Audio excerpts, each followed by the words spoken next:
Vou contar o que vi de dentro de um lugar onde quase ninguém chega. Subi degrau por degrau acreditando que serve a Deus de verdade.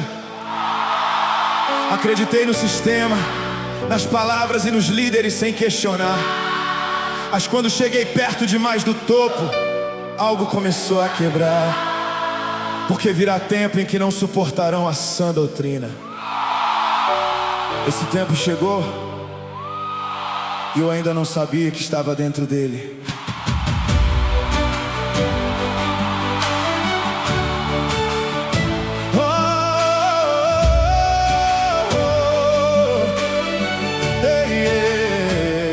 Entrei ainda novo, buscando verdade e direção pra minha vida.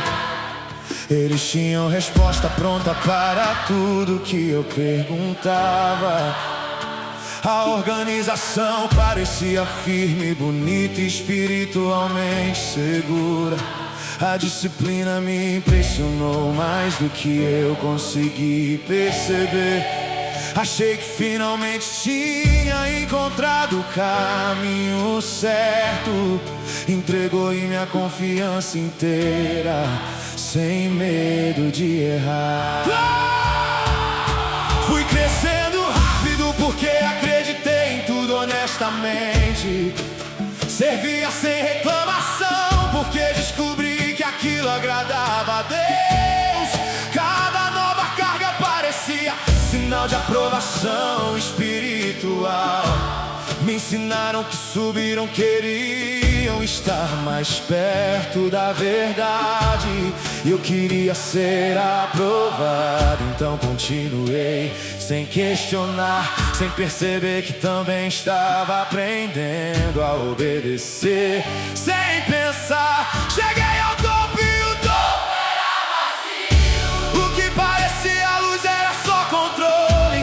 Eu estava no centro de uma mentira que eu mesmo ajudava a manter. Tudo parecia santo por fora, mas por dentro algo estava errado.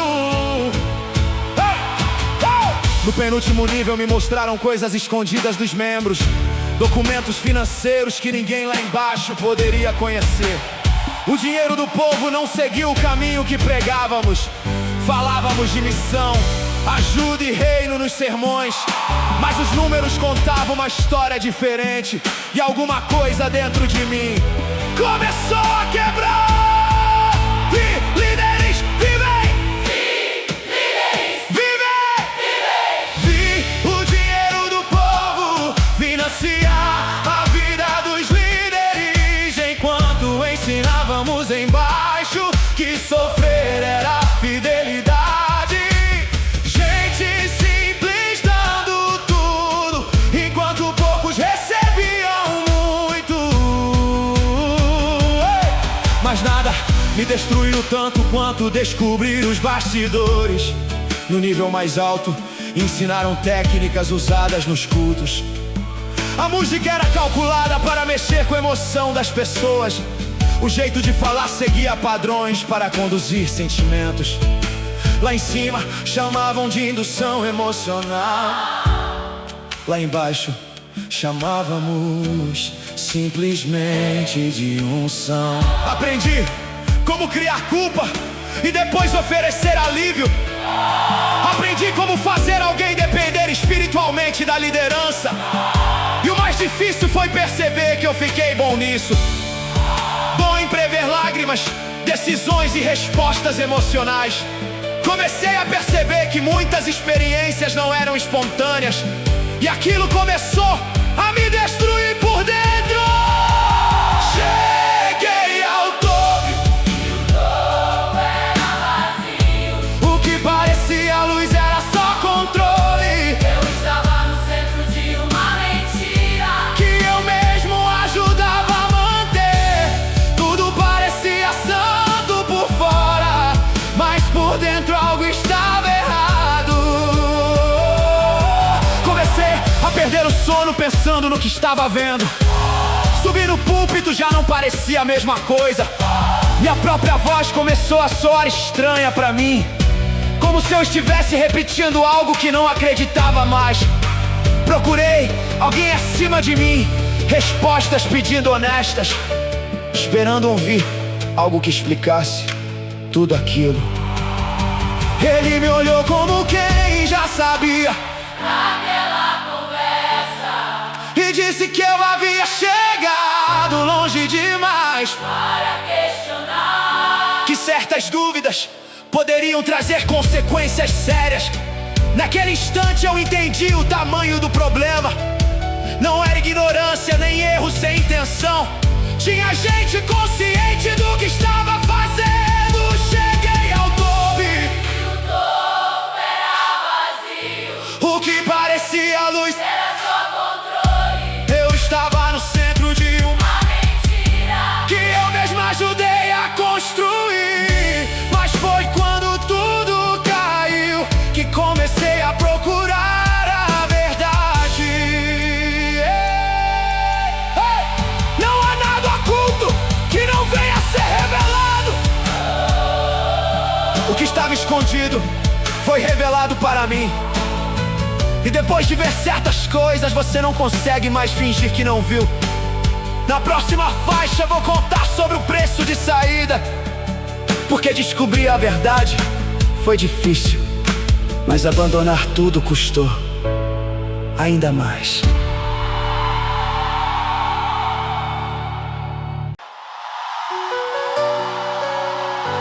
Quem nunca esteve dentro de uma estrutura de controle não entende a dificuldade de sair. Não é fraqueza, não é burrice, nem falta de coragem. É que você construiu sua vida inteira ali dentro sem perceber. Amigos, identidade, rotina, propósito e até a forma de pensar. E conhecereis a verdade vos libertará. João 8,32. Mas ninguém fala sobre o preço que a liberdade cobra.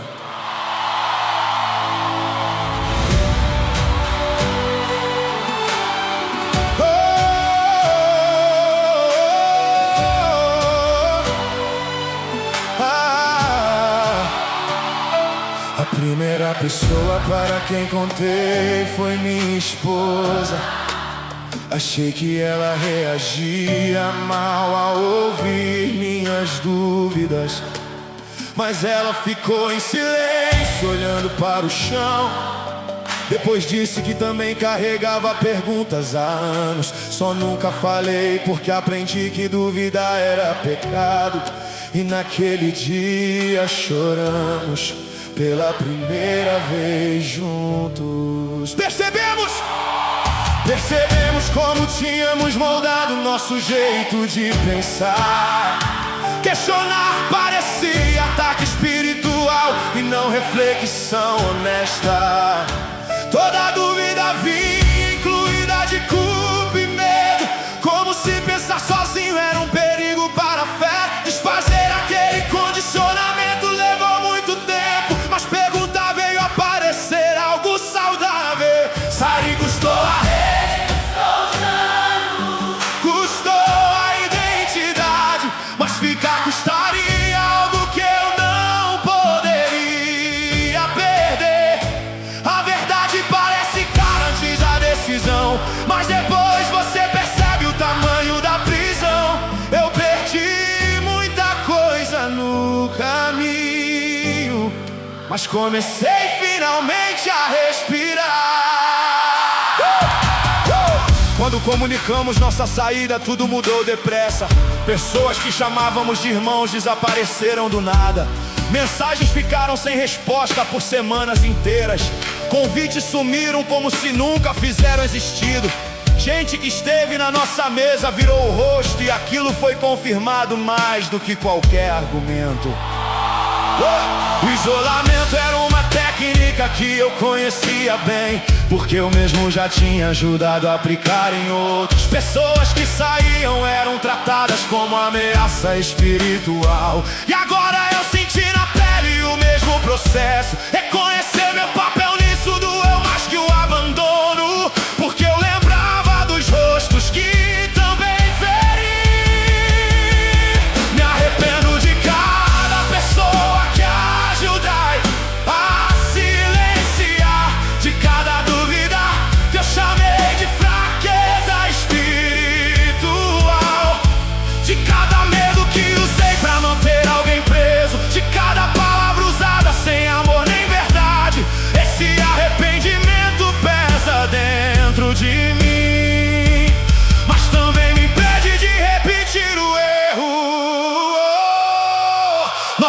tinha crescido naquela estrutura. Os amigos, as referências, tudo estava naquele mundo. Explicar a saída foi uma conversa demais. Parecia difícil dizer que o chão dela não era seguro.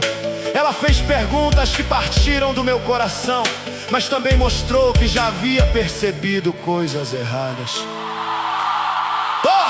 Começamos juntos a reconstruir muita coisa do zero, aprendendo novamente a pensar sem medo de passar. Perguntas saímos a existir dentro da nossa casa, sem culpa, sem ameaça, sem medo do castigo. A liberdade parecia estranha no começo, como alguém reaprendendo a caminhar depois de muito tempo. Sair custou a rede, custou a identidade, mas ficar custaria o que eu não poderia perder. A verdade parece ficar antes da decisão, mas depois você percebe o tamanho da prisão. Eu perdi muita coisa no caminho, mas comecei finalmente a respirar. Procurei ajuda psicológica porque sabia do estrago interno. Anos de condicionamento não desaparecem de repente. A psicóloga não me tratou como alguém fraco, nem como alguém preocupado demais pra recomeçar. Ela me ajudou a separar fé de manipulação, e aquilo foi uma cura lenta e necessária. Aprendi que fé verdadeira não tem medo de perguntar, que Deus não precisa de pressão para convencer ninguém, que amor não usa isolamento como forma de controle, e que autoridade saudável não sufoca a consciência.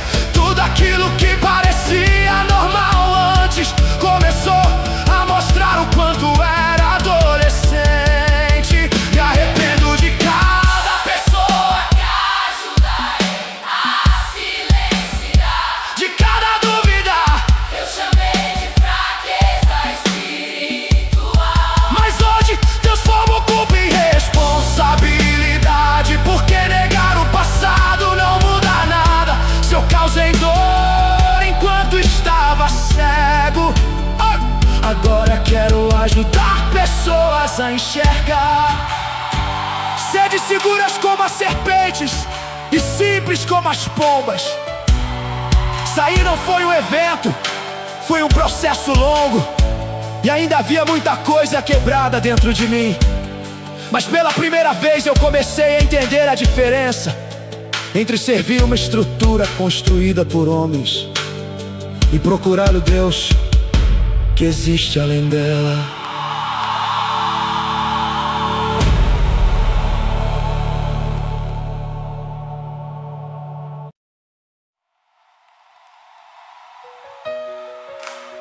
Por anos eu falei sobre conversão sem ter me convertido de verdade.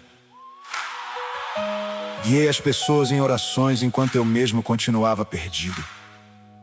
Falava de Deus como alguém que conhecia o caminho, mas, olhando para trás, eu só conhecia o sistema. Este povo me honra com os lábios, mas o seu coração está longe de mim. Esse versículo falou sobre mim sem que eu percebesse. Entrei numa igreja simples, numa quinta-feira comum, sem produção, sem luz, sem espetáculo emocional. Só um pastor lendo a Bíblia com honestidade, sem gritar, sem manipular, sem parecer performer. Aquilo me causou um estranhamento profundo, porque eu não sabia mais sensibilidade e simplicidade. No meio da mensagem ele permitiu uma limitação. Disse que havia um texto difícil de interpretar, que os estudiosos tinham opiniões diferentes sobre aquilo, e que ninguém precisava fingir certeza absoluta. Ouvir um líder admitir que não sabia algo foi mais forte do que anos de pregações grandiosas. Talvez eu nunca tenha conhecido Deus de verdade. Talvez eu só conheçasse um sistema religioso.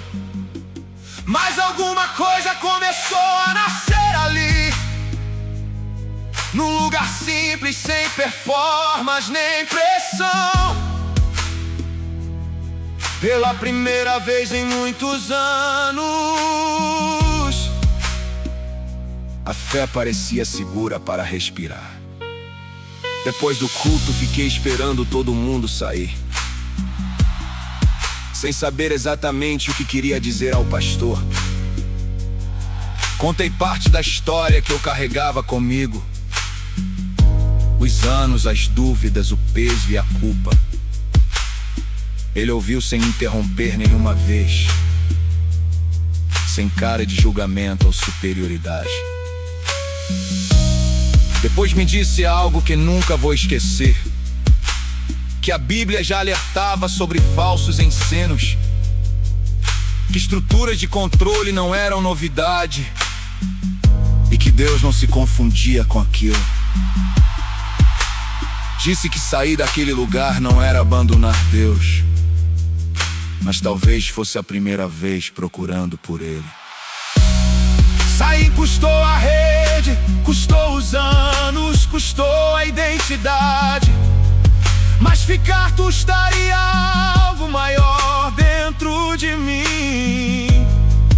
A verdade ainda doía quando aparecia, mas já não parecia uma ameaça, porque Deus começava a parecer diferente do Deus que me ensinou a temer. Comecei a estudar a Bíblia do zero novamente, sem os filtros que me tinham sido entregues antes, sem interpretações obrigatórias prontas para repetir. Só texto, perguntas honestas e paciência. Percebi coisas que nunca tinham me mostrado, mesmo depois de tantos anos ensinando outros. Encontrei um Deus que escutava perguntas difíceis, que não expulsava quem chegava cheio de dúvidas. Um Deus que conversava com pessoas imperfeitas, que não planejou medo para manter a autoridade. E aquilo desmontou muita coisa dentro de mim, porque eu não conhecia um Deus assim. A graça parecia difícil demais de acreditar. Depois de tantos anos tentando merecer amor, eu aprendi que Deus não amava por desempenho, nem por posição dentro de posição. E pela primeira vez entendi que talvez ainda existisse esperança para mim. Quando entendi a graça, chorei sem conseguir controlar, como alguém cansado depois de uma guerra longa, porque percebi que meus anos perdidos não eram o fim, e que Deus ainda não havia desistido de mim. Mesmo depois do que fiz e ensinei errado, ainda havia misericórdia me esperando. Escolhi me batizar de novo algum tempo depois,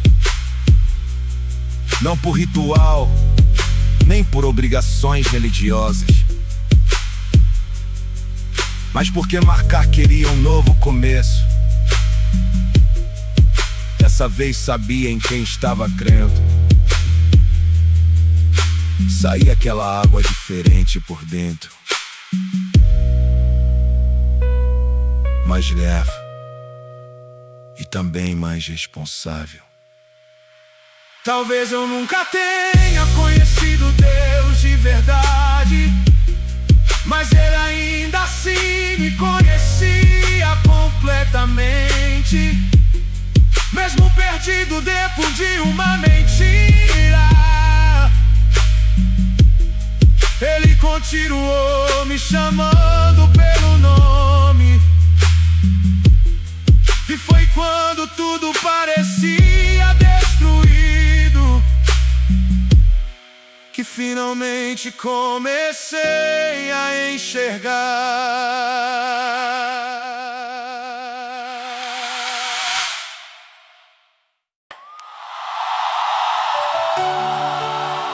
Existe um peso diferente quando você errou acreditando que estava certo, porque a reclamação não apaga automaticamente o estrago causado. Eu preciso aprender a viver olhando para o que fiz, sem fugir da culpa, mas sem morrer dentro dela também. Vós intentastes o mal contra mim, Mas Deus o tornou em bem. Gênesis, e começou a acontecer comigo.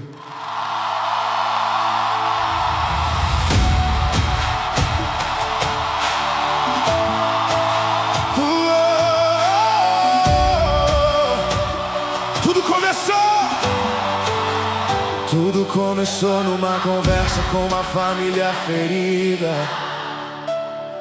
O filho dele estava preso na mesma estrutura que deixei. Eles não entenderam porque ele havia mudado tanto, mas eu entendia, porque já tinha estado lá dentro. Conheci o medo, a linguagem e os mecanismos, porque ajudei a construir parte desse sistema. Passei horas explicando o que acontecia por trás, como falar sem ativar medo ou defesa automática, como fazer perguntas sem atacar diretamente a fé, porque confronto duro quase sempre fecha portas, e o amor paciente costuma abrir espaços invisíveis. Aquilo foi meu primeiro passo, tentando reparar danos. Sair custou a rede, custou os anos, custou a identidade, mas talvez tudo isso ainda poderia ter propósito. Para proteger alguém, se a minha dor impedisse outrado aparentemente, talvez Deus ainda estivesse escrevendo algo, mesmo depois do tamanho do meu erro. Comecei a estudar apologética de maneira séria, não para vencer discussão ou parecer inteligente, mas para aprender a proteger pessoas vulneráveis. Estudei Bíblia, história e grupos coercitivos. Aprendi a considerar padrões que se repetem, mesmo quando mudam nomes e aparências. Percebi que quem sai de controle precisa de duas linguagens: a espiritual para falar com a fé machucada, e a psicológica para entender os danos emocionais. Porque nem tudo é só pecado ou falta de oração. Tem trauma, medo, dependência e confusão profunda. Ignorar isso machuca ainda mais quem já sofreu. Me arrependo de cada pessoa que ajudar a silenciar, de cada medo usado como ferramenta espiritual,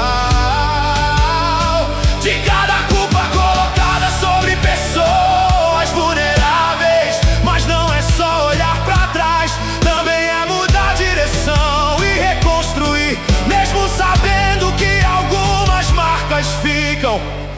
Fui convidado para falar numa conferência um tempo depois. Meu coração disparava só de pensar no palco, porque seria a vez expondo minha história primeiramente. Vi rostos na plateia que reconheciam a dor, gente que tinha estruturas vívidas semelhantes, mesmo em lugares e denominações diferentes. trocar nomes, nem procurar inimigos. Só contei o que vi e aprendi lá dentro. Expliquei técnicas, manipulação e sinais de alerta. E no final as pessoas ficaram esperando para conversar, algumas chorando porque finalmente tinham palavras para algo que sentiram por anos sem entender. Talvez Deus transforme o ouvido em ferramenta, talvez até o erro possa servir para proteger, não como desculpa para o passado, mas como responsabilidade para o presente. Porque quem conhece a escuridão de perto também aprende a reconhecer seus sinais.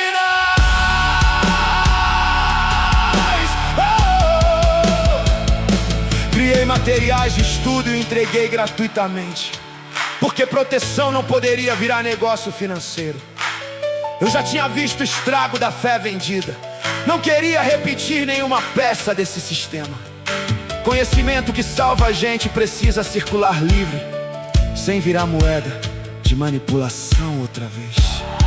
Mas aprendi um cuidado importante nesse caminho. Quem combate o controle pode acabar parecido com ele, se usar medo, pressão ou manipulação emocional. Por isso aprendi a vigiar meus próprios métodos, porque alerta também pode adotar alguém quando nasce de dor não tratado.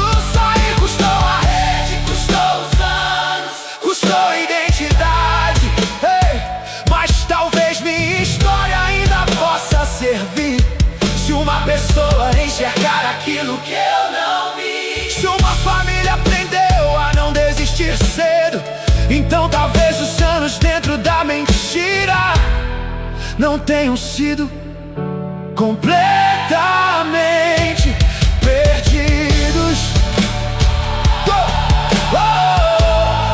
Guardai-vos dos falsos profetas que se aproximam em vestes de ovelhas. Guardar não significa odiar nem perseguir pessoas. Significa aprender a reconhecer sinais de perigo. E eu comecei a entender que minha história talvez fosse menos sobre as reportagens do passado e mais sobre proteção para quem ainda está lá dentro.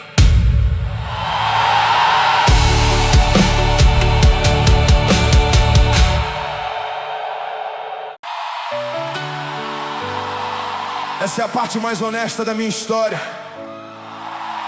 porque não existe final perfeito depois de tudo isso.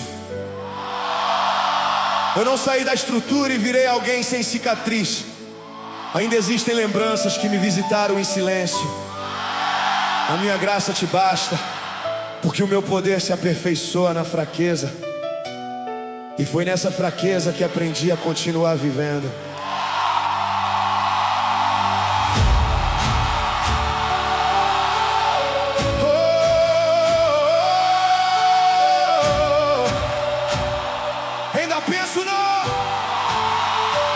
Ainda penso nas pessoas que ficaram lá dentro, pessoas que eu mesmo ajudei a convencer um dia.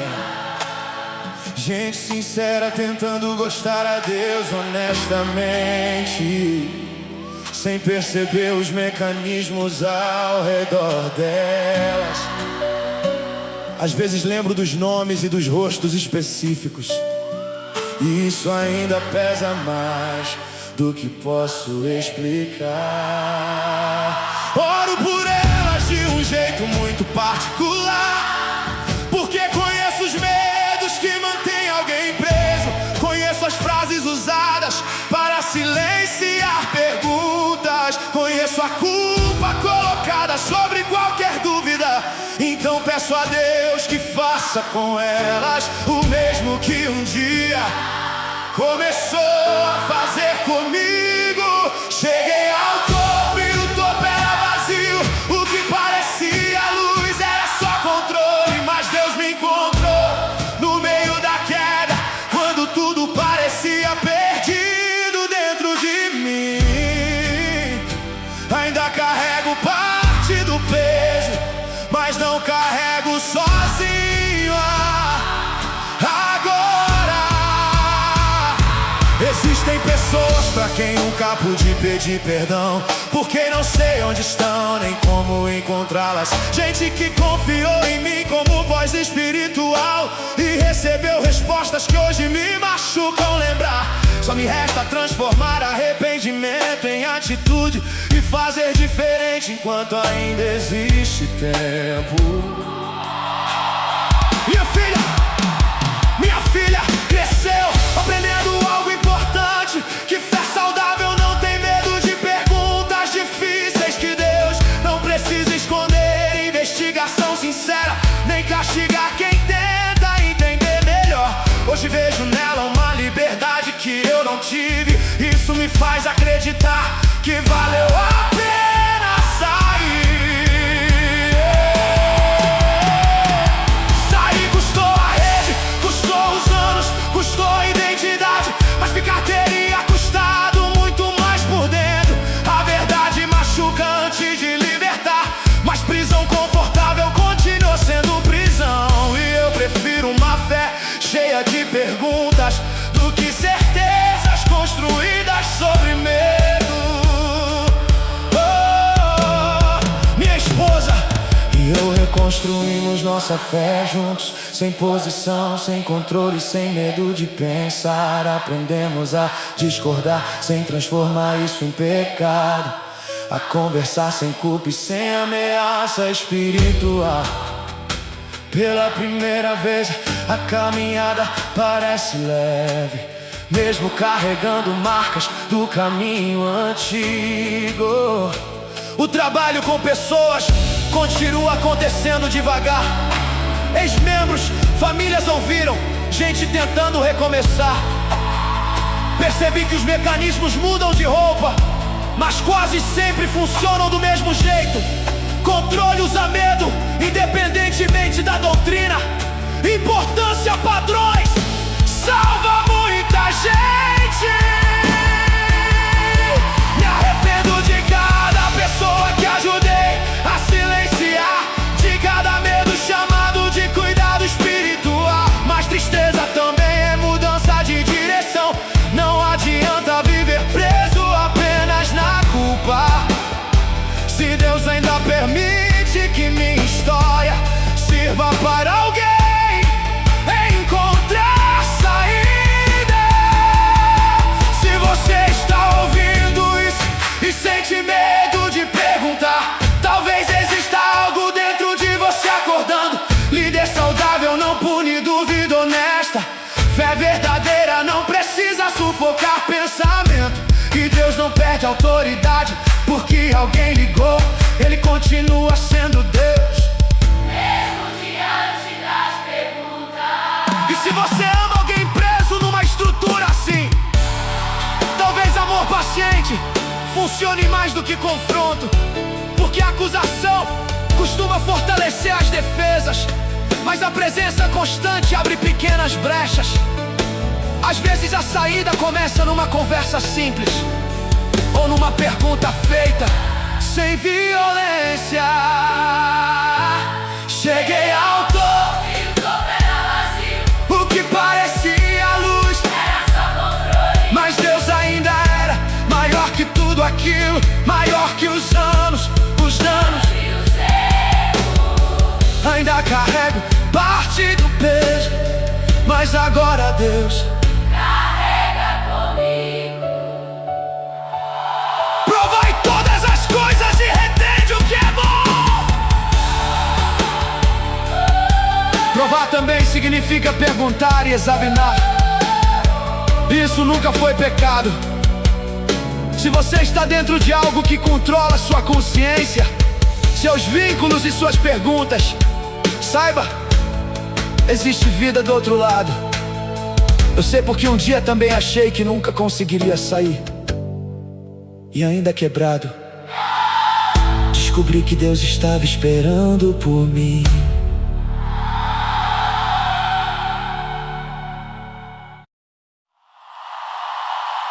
Antes de encerrar, Preciso falar com quem ouviu essa história até aqui, porque talvez você tenha ouvido tudo isso e pensado: mas como alguém consegue fazer isso em nome de Deus? E essa é uma pergunta justa. Como alguém usa fé para controlar? Como alguém usa a Bíblia para manipular? Como alguém usa a vulnerabilidade humana para construir poder? Mas hoje eu quero te lembrar de uma coisa importante: nem tudo que carrega o nome de Deus vem de Deus. Jesus nunca prometeu que não existiriam homens manipulando, pelo contrário, Ele avisou: guardai-vos dos falsos profetas, que vêm até vós vestidos como ovelhas, mas interiormente são lobos devoradores. Mateus 7,15. Percebe? O aviso não é contra pessoas, obviamente, mas o aviso é contra pessoas que parecem certas.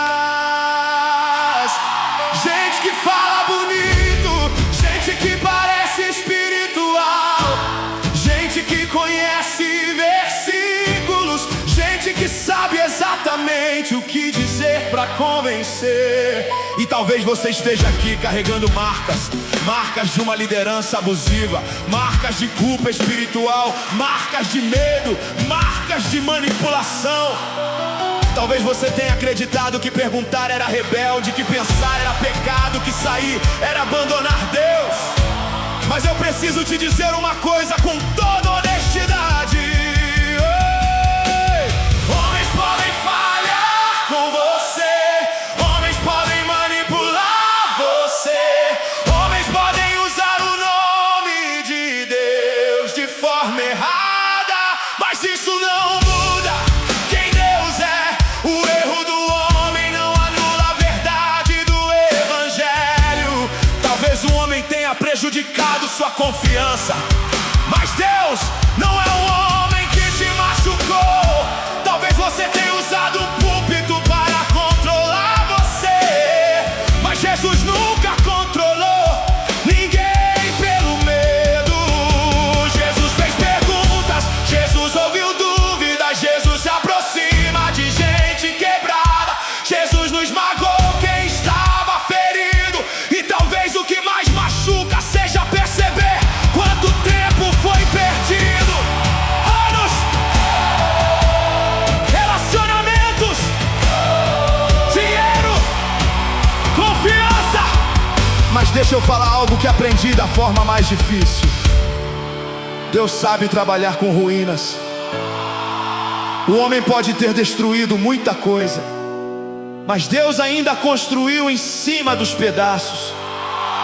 O homem pode ter confundido sua fé, mas Deus ainda sabe te encontrar no meio da confusão.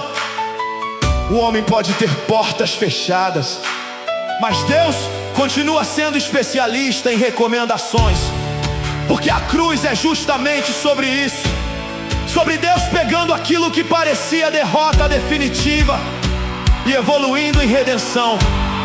Talvez você olhe para trás e só veja arrependimento, mas Deus consegue pegar até arrependimento e transformar em direção. Você pensa: mas eu errei demais. Eu também penso isso. Você pensa: mas eu ajudei a machucar outras pessoas. Eu também carreguei esse peso. Só que existe uma diferença entre culpa e arrependimento. Culpa te paralisa, arrependimento te move. Culpa diz: acabou pra você. Graça diz: levanta, ainda tem caminho. Porque Deus não perdeu história, nem a bonita, nem a quebrada, nem a confusa, nem a cheia de erro. E talvez o testemunho mais poderoso não seja o de quem nunca caiu, mas o de quem caiu, conheceu, voltou e agora usa cicatrizes para impedir que outros se machuquem. Então, se hoje você está ferido pela religião, não desista de Deus por causa do que os homens fizeram. Se afaste do abuso, se afaste da manipulação, se afaste do controle, mas não se afaste da possibilidade de conhecer Jesus sem tudo isso no meio. Porque existe vida depois da manipulação, existe fé depois do medo, existe cura depois do trauma, existe um Deus que continua maior do que qualquer sistema construído em nome dele. Vinde a mim, todos os que estão cansados e sobrecarregados, e eu vou sei aliviar. Mateus 11:28. Se você está, Esses são os lugares.